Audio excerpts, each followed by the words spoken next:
A Game of Secrets. Mysteries of Forgotten Lands. By Elton Gar. Stillon pulled the leather straps tight around his chest, pulling his wings as flat against his body as he could stand. He then pulled the thick, scratchy woolen robe over his head to hide the lumps the wings created.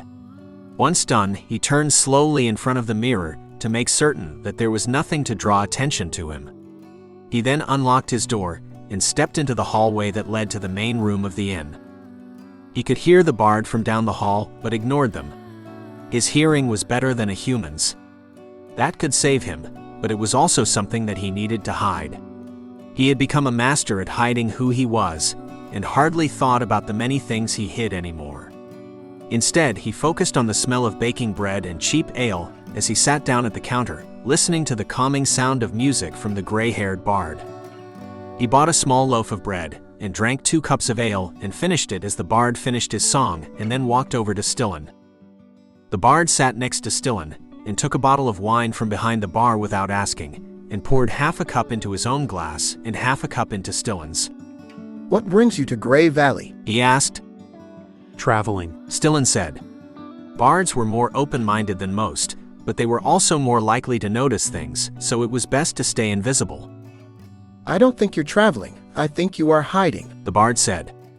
He then looked around the room while taking a sip of his wine, and in a conspiratorial whisper said, "My name is Jerome." Stillon looked into his wine for a moment, unable to tell if he was being mocked, then said, "I'm Stillon, and I'm not hiding anything." "Then let us play a game of secrets. A simple game for you, since you have nothing to lose," Jerome said. Secrets was a well-known game among travelers that bards liked to play because while they paid for their meals with music and stories, they earned their coins with information. A smart bard could visit a town for a few days and sell the information he gathered for enough to pay for a room in an inn for a month. The problem for Stillon was the same as everyone who was challenged to a game of secrets. Not playing the game told the bard you had a secret. That was bad enough, but it also told everyone else in the bar. But if he played, he could win, which would get him out of this, and if he lost, he would have to give proof the bard was wrong, if it was possible. So if the bard said he was an Aveen, he would be expected to take off his cloak. But there was no way he would expect him to be an Aveen. How could he, when the race was so rare that Stillon had never met another? "Fine, but you're not getting anything good out of me," Stillon said. "I understand. Do you prefer to go first or second?" "Is there any advantage to going second?" Stillon asked. "None," the bard said, and he pulled 3 small bone dice out of his pocket. Each of them had 6 sides with an X on half of the sides. The rules of the game were very simple. If you rolled 0 or 2 X's, you won, and the other person had to answer a question or tell a secret. You could end the game anytime you wanted by choosing not to roll the dice when it was your turn. "Then I will roll first," Stillon said. He could theoretically choose not to roll, but that would do the same thing as saying he didn't want to play. He would have to play at least 1 round before he could walk away. He put the 3 dice into one of the rough wooden cups, shook it, then tossed out the 3 dice. 2 of them had an X while the 3rd was blank. He had won, but that didn't really matter.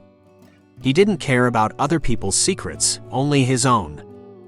"Did you have anything you'd like to ask?" the bard asked. The rules were simple enough.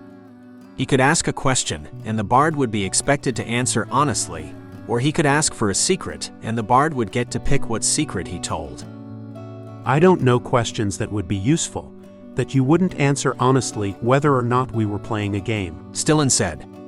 He had traveled with bards before, and they shared most information freely, only keeping secrets they might sell, but Stillon didn't know the area well enough to guess at any of those. "Then I will choose one of my own. The priest of this town will give you a good meal and several coppers for a bottle of cheap wine, so long as you don't tell anyone you brought it," the bard said. It was the secret Stillon would have expected from a bard. One that was useful only so long as you also kept the secret and told you nothing about the bard. "It's my turn," Jerome said, and he scooped the dice up and tossed it into the cup. He then spent time slowly shaking the dice while Stillon watched him and noticed the scars on his hands that appeared to have come from battle.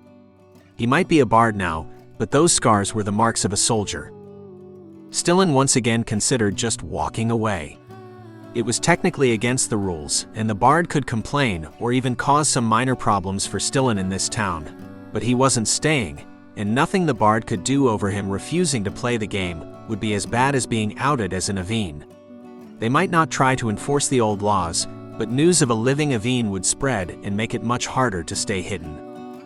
It made more sense to just play. It was as likely as not that the bard would lose his role, and even if he won, there was no way the bard could know what he was. He had spent a lifetime hiding and was very good at it. Still, in some deep part of him he wanted the bard to guess correctly. He was tired of hiding who he was. He wanted to know what it was like to fly. The bard flipped the cup over, but he kept his hand on top of the wooden cup so neither of them could see it, and said, "If you'd like to share without the game, I'm willing to listen." For a moment, Stillon considered it. Did the bard already know? Or did he just sense someone with a secret? It was ploys like this that made the game of secrets interesting. I'm not giving anything away free today, Stillon said. The bard nodded, and then lifted the cup so both of them saw it at the same time. There were no X's showing. That meant that the bard had won. If he knew the secret, he could force Stillon to admit the truth. "I think," the bard said, stopping to look Stillon in the eyes, "that you are a hunchback." Stillon tried not to show any signs of relief when the bard guessed wrong, but that lasted only a few seconds. He then realized what had just happened. He wasn't a hunchback, so he couldn't say the bard had guessed right because cheating could draw the ire of the gods, but if he said it was untrue, he would have to prove it. That would be easy enough. He would just have to take off the thick woolen robe. But that would reveal his wings, the real secret. But if he knew the truth, why was he pretending he didn't? Why ask in such a backhanded way? Why let Stillon lie? Did he think he could force him into bringing the anger of the gods down on himself, and not be forced to kill him himself? If so, he had misjudged something, because it seemed clear to Stillon that the gods must already hate the Aveen. Why else would they have let the entire race die out, and then have him killed by some random bard? He sat silently trapped for several seconds, and then the bard said, "I thought as much. But let us talk about it on the road. I assume you are traveling towards the mountains." Why would I be going there? Stillon asked. "Because that's where I'm going," the bard said. Since I'm not going anywhere, the mountains are as good a destination as any, Stillon said. He had typically stayed in areas where there were enough people to disappear into the crowd. In small villages, people noticed strangers, but there was something to be said for going someplace where there were fewer people. Mostly he just had little choice. Whatever game the bard was playing, he was winning. "We will finish the game on the road," Jerome said as Stillon went up to collect his things from his room. He didn't have all that much. He had spent most of his life carrying everything he owned, and he wasn't as strong as a human. What he had was a large backpack. One his adopted mother had helped to make. If he was traveling for days, it allowed him to stretch his wings more, with no one being able to see it. It wasn't as good as at night when he could be comfortable, but it was better than when he didn't have a good excuse for a large bulge on his back. So he loosened the thick leather straps and pulled the backpack over the wings. He then returned the small iron key to his room to the man tending the bar and walked outside. The bard was already there. He had a small mule. Not big enough to carry the bard, but it had several packs. That would make traveling considerably easier. Jerome took the reins of the mule and wrapped it lightly around his belt. He then walked down the path. The mule followed, and after a few seconds Stillon did the same. They went almost a quarter of a mile before the bard said, "You're lucky I'm the one who found you. There are still plenty of people who believe in the Aveen's treasure." I'm not sure what you mean, Stillon said, though he did. The rumors were that the Aveen had a secret treasure.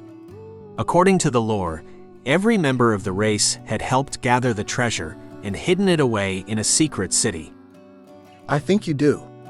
But you're probably smart not to trust me." You've been taught your entire life to be ashamed of what you are. But there is nothing to be ashamed of.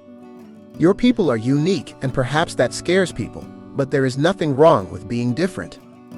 I've never found that to be true. Stillon said, remaining non-committal. I believe there might be some Aveen living deep in the mountains. There are places in the mountains almost impossible for humans to reach. You might have found them yourself if you ever tried flying over the mountains. But I suspect you can't even fly. And why would you help an Aveen? I was on the wrong side of the last battle, so when I saw the chance to fix something, I took it. You tried to help the Aveen during the purge? Stillon asked. There had been humans who helped. His parents were two of them. They had hidden away the Aveen and even helped hatch eggs, but all of their efforts had failed. It seems the game of secrets is starting again. Would you like to roll? The bard said. We can skip the dice, and I'll share if you will. Stillon said. The bard tried to laugh, but it was a sad, gruff sound. He said, I was 14 when the first plague hit. I was convinced, along with a lot of others, that the Aveen caused it. I was 17 when the attacks started, and I joined them. Some escaped, but most didn't even try. They trusted us, and we slaughtered them for that. I joined hunting parties that looked for those who had escaped, and I was good at it. That's how I spotted you. Stillon almost ran, but Stillon wasn't strong enough to fly, and on the ground almost any human could run faster than him. And now you're going after the treasure of the Aveen, or at least one last bounty, he said. There are no more bounties. There is no point. Everyone thinks you're all dead. And even if the treasure isn't a myth, you don't know where it is. Aren't you afraid of the plague? Lots of places got the plague where your people never went, and it didn't stop after most of you were killed. People just wanted someone to blame. But by the time I figured that out, I was an adult, only good at one thing. So I continued long after I knew it was wrong. What changed your mind? We found a town with about 50 Aveens. They were hiding and no threat to anyone. They barely left the town. My commander ordered us to shoot crossbows.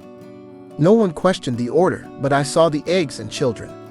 The adults could have flown away, but the children couldn't, so they stayed and fought. Humans are faster on the ground than Aveen and much stronger. So you quit? I didn't have to. So far as I knew, those were the last Aveens. There were rumors from time to time, but nothing more. That was when I changed careers. I learned the songs of your history and mine, and from those songs I know where they would go if there were any Aveen left. I don't understand. Your people didn't have kingdoms or even armies. What they had were the mountains. They had a city in the mountains. All I know is that it's a remote valley with an enormous cliff. The songs say there is no way to get to the valley except to fly, and the cliff has caves your people used as homes. If there is anyone left, that is where they would be. So you do not know if anyone is there? Somewhere in the mountains, and with the amount of people who have gone into those mountains looking for the Aveen treasure, it has to be someplace that humans can't get to. That means both Aveen and treasure would be safe, Jerome said. So I can live out my life alone, Stillon said. Or help the last of your people rebuild your entire race. There just isn't any way to know unless you fly up and look around, Jerome said. The mountains were at the northernmost edge of the kingdom of Duralia, and it took 3 weeks of hard traveling to reach their base. That was far harder than anything that Stillon had ever done before, but then he had never had a good reason to travel or someone to travel with.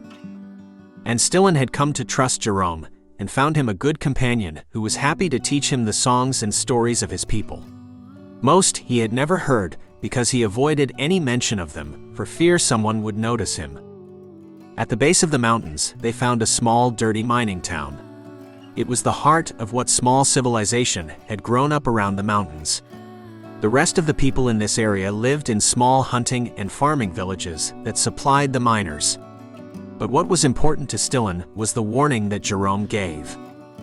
If anyone would know what an Aveen looked like, it would be these people, and they gave him odd glances from time to time, though it was hard to tell if that was because he was an Aveen or just because he was a stranger. Jerome paid for their room with a song. He gathered a crowd quickly every time he sang. Bards were rare this far from the major roads, but while the room was free, everything else was far more expensive than other places. Still, Jerome seemed content to spend what he had. The road had been difficult, helped by the small mule who carried most everything, but the mountains were far harder. Even following the well-worn paths into the foothills of the mountains, sometimes Stillon had to hold on to the mule and let it pull him up the steeper parts of the trail. But after a week they reached the small mountain lake where men of the town went to hunt. Once they knew no one else was there, Stillon did something he had never done since he was a child. He took off his backpack and shirt in front of someone else and spread his wings. They were smaller than they should be, but they were still longer than his arms and covered with short brown feathers. Shouldn't those feathers be much longer? Jerome said. I pull them so it is easier to hide. Stillon said. It was part of his nightly ritual. He would take them one at a time and pull them from his wings to keep them short. Most nights he would pull 30 or 40 feathers, each more painful than the last as the skin became irritated. Jerome looked at him and then said, It's going to take a while for those wings to heal, and you need to build strength in them. There was a small log hut that the hunters used, and they stayed there the first couple of nights, while Jerome built a more permanent camp in a more remote part of the valley. Stillon helped by gathering food, water, and kindling to keep their supplies from running out. The strangest part of moving with his wings free, besides the lack of pain, was that his wings moved naturally as he walked. It was as if his body wanted to fly, but they were barely strong enough for him to feel the pull. Still, it made walking easier. As the feathers grew out, Stillon had to resist the urge to pull them out. He had lived so long hiding who he was, it felt dirty to allow anyone to see the wings, but Jerome assured him they were not ugly, and helped by singing songs of the Aveen each night. He spoke of the great exodus out of the mountains, and stories of the great treasure that every Aveen for 100 years contributed to, and the bard insisted Stillon should learn them as well. By the time Stillon lifted off the ground for the first time, they had 2 small log cabins in the clearing, and had placed the 30 traps that Jerome had bought, which supplied most of their food. I am safe now. You need not stay, Stillon said one day as the bard was working on a fishing pole. The bard looked at him and said, I've stayed alive to fix my mistakes. I have no interest in leaving. That was the last they spoke of Jerome leaving, as Stillon tested the limits of his flight. He still got tired after only a few minutes, but he could pick fruit from higher branches on the trees and reach patches of berries that were otherwise very difficult to reach. It also meant that it was time to explore the mountains. He would have to walk most of the way, but he could still fly over any major obstacles, so he left, promising to come back and visit once he found something. Even with the ability to fly over the largest of the ridges and lift himself up steep hills, it was slow and difficult moving through the mountains. That difficulty was a comfort to Stillon. Even if the humans knew his people were here, they could never bring an army against them. After crossing the 3rd ridge of the mountains, he found the first hint he was in lands that may have once been his people's. It was a circle of stone. He even understood why it was here now that he had flown. His people didn't need roads, but from time to time it was difficult to find a good place to land. Even now the stone kept anything large from growing, so he could land on it far easier. He camped at the circle for 3 nights, watching the sky, hoping he might see one of his people, but there was no sign of anyone and his supplies were limited. Still, just being on the stone made him feel closer to his people than he has ever been. Once convinced he would find nothing, he moved on. And after 3 more days, he crossed the next mountain. There he found a lake far larger than the one that Jerome would still be by. But that wasn't what drew his attention. Along the far side was a mountain tall enough, the peak still held snow in the middle of the summer. On the side of the mountain was a cliff taller than many of the mountains, and even from across the valley he could see great openings dotting the sides of the cliff. This was it. The hidden city of his people. The valley was many miles across, and it took 2 days of walking and short flights to cross the valley. As he walked, he imagined finding his people, but it became more clear this place was abandoned, so he focused on the treasure. He didn't know how many of his people were hiding in the world, but with enough money he might find and save a few. Reaching the cliff, he found no ladders or stairs like in a human fort. It was at least 300 feet up to the first of the entrances, and it took much of his strength to reach the opening. But his wings were getting stronger, and at least getting down would be easy. Walking into what must have once been a great city, he felt as if he were entering a tomb. But as he stood at the edge and looked out over the valley, he had to admit that it was beautiful, and if he was the last of his people, he could at least die in their home without the need to hide who he was. Then he walked into the next room. There were shelves on 3 of the walls, and each of those shelves had 3 rows with 4 eggs on each. That was 36 eggs, and while Stillon had never seen one of his people's eggs before, he had heard the stories. The eggs of an Aveen would survive for hundreds of years waiting for the right conditions to hatch, and 36 was enough that the race might just survive. While he considered that, he walked into the next of the rooms. It was the same size as the previous room, and had another 36 eggs. And he understood. There were hundreds of rooms, many of them larger than the one he was in, and all of them had eggs. The song spoke of the great treasure that the Aveen had hidden away. A treasure every Aveen had helped to supply.